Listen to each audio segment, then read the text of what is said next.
ఈరోజు పీవీఎస్కే కుకింగ్లో పచ్చి చింతకాయలు పచ్చడి తయారీ విధానం చూద్దాం. చింతకాయలు 1/4 కేజీ ఉంటాయి. కడిగి శుభ్రంగా ఆరేసుకోవాలి.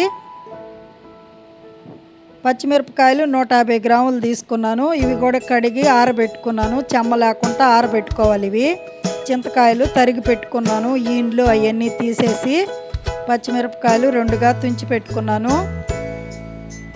ఇప్పుడు ఆయిల్ వేసుకొని పచ్చిమిరపకాయలు వేయించుకుందాము.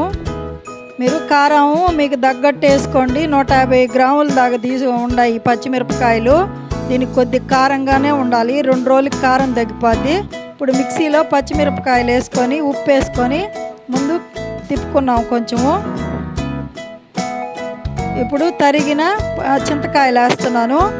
ఇవి స్పూన్తో తిప్పుకుంటా చేసుకోవాలి. రోట్లో కూడా దంచుకోవచ్చు, ఇంకా బాగుంటుంది రోట్లో దంచుకుంటే. ఇప్పుడు తిప్పేసాను అంతా మొత్తము. ఇప్పుడు దీనికి పోపు పెట్టుకున్నాము. ఆయిల్ వేసుకొని 1 గంటి ఆవాలు, జీలకర్ర, ఎండుమిరపకాయలు, తెల్లబాయలు నల్లగొట్టు ఒక 5-6 వేసాను. కరివేపాకు వేసుకుందాము. పచ్చెనగపప్పు, ఇంగువ, పసుపు వేసుకోవాలి. పసుపు 1 స్పూన్ దాకా వేసాను. కొంచెం ఇంగువ వేస్తున్నాను. ఈ చింతకాయ పచ్చడి చాలా బాగుంటుంది. ఊరే కొద్దీ ఇంకా బాగుంటుంది.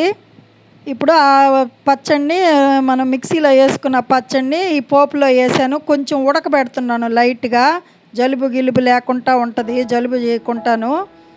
కొంచెం ఉడకనిద్దాము.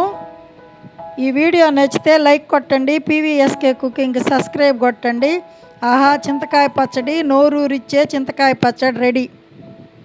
ఆవు పిండి, మెంతి పిండి కొంచెం వేసాను లాస్ట్లో. ఆవాలు మెంతులు కలిపిన పిండి ఇది. చాలా బాగుంటుంది, చేసుకొని చూడండి.